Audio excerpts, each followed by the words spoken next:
ಮಾಜಿ ಸಿಎಂ ಸಿದ್ದರಾಮಯ್ಯ ಅವರು ಇವತ್ತು ಸೆಷನ್ಗೆ ಆಗಮಿಸಿದ್ದಾರೆ, ವಿಧಾನಸೌಧಕ್ಕೆ ಆಗಮಿಸಿದ್ದಾರೆ.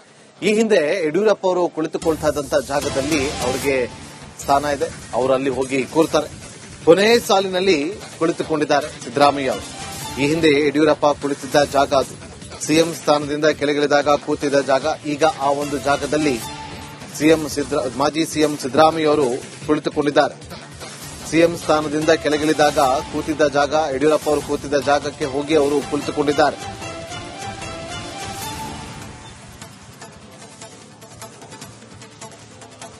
ಇವತ್ತು ವಿಧಾನಸಭೆಗೆ ಸಿದ್ದರಾಮಯ್ಯ ಅವರು ಆಗಮಿಸ್ತಾರಾ ಇಲ್ವಾ ಅನ್ನೋ ಕುತೂಹಲ ಇತ್ತು. ಈಗ ವಿಧಾನಸಭೆಗೆ ಅವರ ಆಗಮನ ಆಗಿದೆ.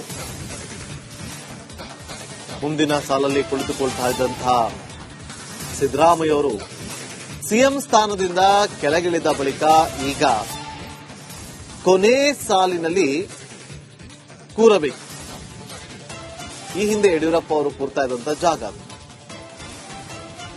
ಕೊನೆ ಸಾಲಿನಲ್ಲಿ ಕೂರಬೇಕು.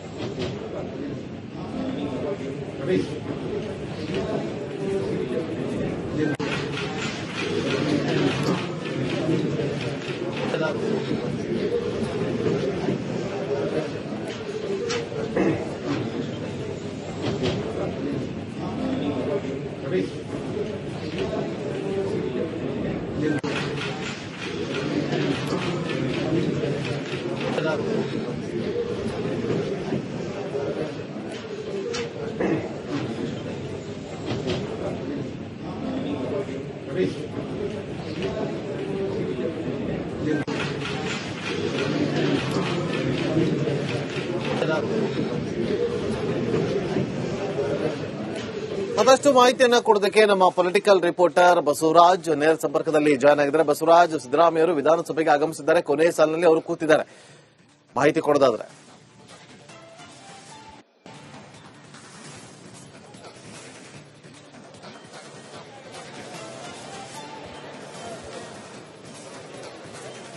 ಖಂಡಿತ ನಾಗೇಂದ್ರ ಬಾಬು, ಸಿದ್ದರಾಮಯ್ಯ ಅವರಿಗೆ ಅವರು ಸಿಎಂ ಸ್ಥಾನದಿಂದ ಇಳಿದ ಬಳಿಕ ಇದು ಮೊದಲ ಅಧಿವೇಶನ.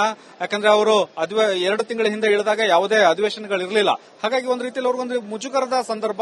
ನಿನ್ನೆ ಕೂಡ ಅವರು ಅಧಿವೇಶನಕ್ಕೆ ಬರ್ತಾರೆ ಅನ್ನುವಂತ ನಿರೀಕ್ಷೆಗಳಿತ್ತು ಮತ್ತು ಕಾಂಗ್ರೆಸ್ ಮೂಲಗಳು ಮತ್ತು ಅವರ ಆಪ್ತ ಮೂಲಗಳು ಕೂಡ ಯಾವುದೇ ಕ್ಷಣದಲ್ಲಾದರೂ ಅಧಿವೇಶನಕ್ಕೆ ಬರ್ತಾರೆ ಅನ್ನುವಂತ ಮಾಹಿತಿಗಳನ್ನು ಕೊಡ್ತಾ ಇದ್ರು. ನಿನ್ನೆ ಇಡೀ ದಿನ ಕಾಯ್ದ್ರು ಕೂಡ ಅವರು ಅಧಿವೇಶನಕ್ಕೆ ಹಾಜರಾಗಲಿಲ್ಲ. ಇನ್ನುಳಿದಂತೆ ಇವತ್ತು ಹಾಜರಾಗ್ತಾರೆ ಅನ್ನೋದ್ರ ಬಗ್ಗೆ ಕೂಡ ಸ್ಪಷ್ಟತೆ ಅವರ ಮೂಲಗಳಿಂದ ಇರಲಿಲ್ಲ. ಬರಬಹುದು, ಬಾರದೇನೆ ಇರಬಹುದು ಅನ್ನುವಂಥದ್ದು ಮತ್ತು ಇವತ್ತು ಮೈಸೂರಿಗೆ ತೆರಳುತ್ತಾರೆ ಅನ್ನುವಂತ ಒಂದು ಲೆಕ್ಕಾಚಾರಗಳಿತ್ತು. 3 ದಿನಗಳ ಕಾಲ ಮೈಸೂರಲ್ಲಿ ಇರ್ತಾರೆ. ಸೋಮವಾರ ಅವರ ಮನೆಯ ಒಂದು ಗೃಹ ಪ್ರವೇಶದ ಕಾರ್ಯಕ್ರಮ ಕೂಡ ಮೈಸೂರಲ್ಲಿದೆ ಅನ್ನುವಂತ ಮಾಹಿತಿಗಳು ಅವರ ಆಪ್ತ ಮೂಲಗಳಿಂದ ವ್ಯಕ್ತವಾಗ್ತಾ ಇತ್ತು. ಹೀಗಾಗಿ ಅಧಿವೇಶನಕ್ಕೆ ಗೈರಾಗ್ತಾರೆ ಅನ್ನುವಂತ ಮಾಹಿತಿಗಳು ಇದ್ದಂತ ಸಂದರ್ಭದಲ್ಲಿ ಕೂಡ ಸಾಕಷ್ಟು ಚರ್ಚೆಗಳಾಗ್ತಾ ಇತ್ತು. ಸಿದ್ದರಾಮಯ್ಯ ಅವರು ಮುನಿಸಿಕೊಂಡಿದ್ದಾರೆ, ಅಂತರ ಕಾಯ್ಕೊಂಡಿದ್ದಾರೆ ಮತ್ತು ಸಾಕಷ್ಟು ಯಾವುದೇ ಕಾರ್ಯಕಲಾಪದಲ್ಲಿ ಭಾಗಿಯಾಗ್ತಾ ಇಲ್ಲ ಅನ್ನುವಂತ ಒಂದಷ್ಟು ಚರ್ಚೆಗಳಿತ್ತು. ಇಂತಹ ಸಂದರ್ಭದಲ್ಲಿ ಇವತ್ತು ಸ್ಪೀಕರ್ ಅವರ ಆಯ್ಕೆ ಸಂದರ್ಭದಲ್ಲಿ ಹಾಜರಾಗ್ತಾರೆ ಅನ್ನುವಂಥದ್ದು. ಯಾಕಂದ್ರೆ ಅವರು ಕೂಡ ವಿಧಾನಸಭೆಯ ಸದಸ್ಯರಾಗಿರೋದ್ರಿಂದ ಅವರ ಮತವು ಕೂಡ ಅವಶ್ಯಕ ಆಗಿರುತ್ತೆ. ಅಂತ ಸಂದರ್ಭದಲ್ಲಿ ಅವರು ಇರ್ತಾರೆ ಅನ್ನುವಂತ ಒಂದು ಲೆಕ್ಕಾಚಾರಗಳಿತ್ತು. ಬೆಳಗ್ಗೆ ಅವರ ಅನುಪಸ್ಥಿತಿ ಇತ್ತು, ಅದು ಕೂಡ ದೊಡ್ಡ ಮಟ್ಟದ ಗೈರಾಗಿದ್ದು ಸುದ್ದಿ ಆಗ್ತಾ ಇದ್ದಂತಹ ಸಂದರ್ಭದಲ್ಲಿ ಎಚ್ಚೆತ್ತುಕೊಂಡಂತೆ ಕಾಣಿಸ್ತಾ ಇದೆ. ಸಿದ್ದರಾಮಯ್ಯ ಅವರು ಸದನಕ್ಕೆ ಈಗ ಆಗಮಿಸಿದ್ದಾರೆ. ಚೀಫ್ ವಿಪ್ ಏನು ಕೂರ್ತಾರೆ ಅಶೋಕ್ ಪಟ್ಟಣ್ ಅವರು, ಅವರ ಪಕ್ಕದಲ್ಲೇ ಆಸನದಲ್ಲಿ ಈಗ ಅವರು ಕೂಡ ಆಸೀನರಾಗಿರ್ತಕ್ಕಂಥದ್ದು. ಹಿಂದೆ ಯಡಿಯೂರಪ್ಪನವರು ಕೂಡ ಅಧಿಕಾರದಿಂದ ಇಳಿದಂತಹ ಸಂದರ್ಭದಲ್ಲಿ ನನಗೆ ಚೀಫ್ ವಿಪ್ ಪಕ್ಕದ ಒಂದು ಸಾಲಿನಲ್ಲಿ ಕೂರಕ್ಕೆ ಒಂದು ಅವಕಾಶ ಮಾಡಿಕೊಡಿ ಅನ್ನುವಂತ ಒಂದು ಮನವಿಯನ್ನು ಮಾಡಿದ್ರು.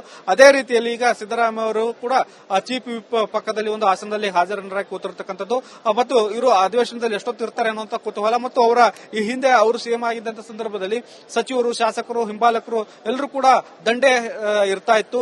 ಅವರ ಒಂದು ಪ್ರಭಾವ ಹೆಚ್ಚಿನ ಮಟ್ಟದಲ್ಲಿ ಇರ್ತಾ ಇತ್ತು. ಈಗ ಅವರು ಅಧಿವೇಶನಕ್ಕೆ ಆಗಮಿಸಿದ್ರು ಕೂಡ ಅವರ ಹಿಂದೆ ಒಂದಷ್ಟು ಇರ್ತಕ್ಕಂತಹ ಶಾಸಕರ ಸಂಖ್ಯೆ, ಸಚಿವರ ಸಂಖ್ಯೆ ಕಡಿಮೆ ಆಗಿರ್ತಕ್ಕಂಥದ್ದು. ಈ ಹಿನ್ನೆಲೆಯಲ್ಲಿ ಇವೆಲ್ಲವೂ ಕೂಡ ಒಂದು ರೀತಿಯಂತ ಮುಜುಗರ ಅನ್ನುವಂಥದ್ದು ಮತ್ತು ಅವರು ಕೂಡ ಅರ್ಥ ಮಾಡಿಕೊಂಡಂತೆ ಕಾಣಿಸ್ತಾ ಇದೆ. ಕಸಿವಿಸಿ ಮಾಡಿಕೊಳ್ಳೋದ್ರ ಬದಲಾಗಿ ನಾನು ಮನೆಯಲ್ಲೇ ಇರೋದು ಬೆಟರ್ ಅನ್ನುವಂತ ಲೆಕ್ಕಾಚಾರವನ್ನು ಇಟ್ಕೊಂಡು ನಿನ್ನೆ ಅವರು ಮನೆಯಲ್ಲಿ ಉಳಿದಿದ್ರು ಅನ್ನೋದು ಮತ್ತು ಇವತ್ತು ಅಂತರ ಕಾಯ್ಕೊಂಡ ಬಗ್ಗೆ ಸಾಕಷ್ಟು ಚರ್ಚೆಗಳು ಸುದ್ದಿ ಆಗ್ತಾ ಇರೋದ್ರಿಂದ ಅವರು ಸದನಕ್ಕೆ ಆಗಮಿಸಿದ್ದಾರೆ. ಎಷ್ಟೊತ್ತು ಕೂತು ಸದನದಲ್ಲಿ ಏನೆಲ್ಲ ವಿಚಾರಗಳನ್ನು ಪ್ರಸ್ತಾಪ ಮಾಡ್ತಾರೆ ಅನ್ನೋದನ್ನ ಕಾದ್ ನೋಡ್ಬೇಕಾಗುತ್ತೆ. ನಗೇಂದ್ರ ಬಾಬು, ಬಸವರಾಜ, ದಾಖಲೆ ರಾಮಯ್ಯ ಅಂತ ಕರಿತಾ ಇದ್ದಿದ್ದು ಅವ್ರನ್ನ ಕೊನೆ ಸ್ಥಾನದಲ್ಲಿ ಕೂರಬೇಕಾಗಿರೋದು ಒಂದು ವಾಡಿಕೆ. ಎಷ್ಟು ಕಷ್ಟ ಆಗ್ಬೋದು?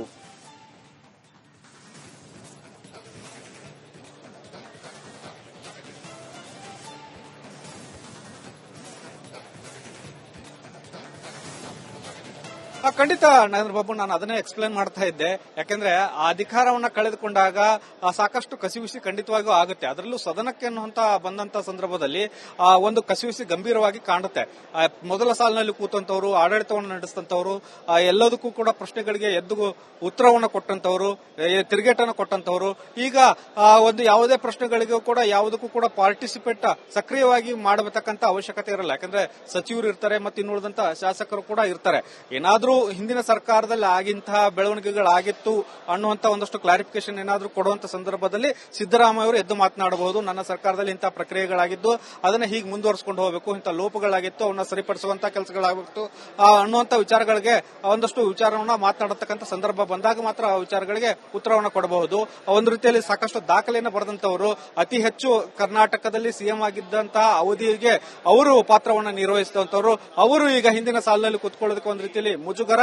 ಹಾಗಾಗಿ ಅಂತರವನ್ನ ಕಾಯ್ಕೊಂಡಿದ್ದಾರೆ, ಮೌನಕ್ಕೆ ಶರಣಾಗಿದ್ದಾರೆ. ಮೌನವಾಗಿ ಕೂತು ಕಲಾಪವನ್ನ ಹಿಂದಿನ ಆಸನದಲ್ಲಿ ವೀಕ್ಷಣೆ ಮಾಡ್ತಾ ಇದ್ದಾರೆ. ನರೇಂದ್ರ ಬಾಬು, ಥ್ಯಾಂಕ್ ಯು ಬಸವರಾಜ್, ನಿಮ್ಮೆಲ್ಲ ಮಾಹಿತಿಗಾಗಿ.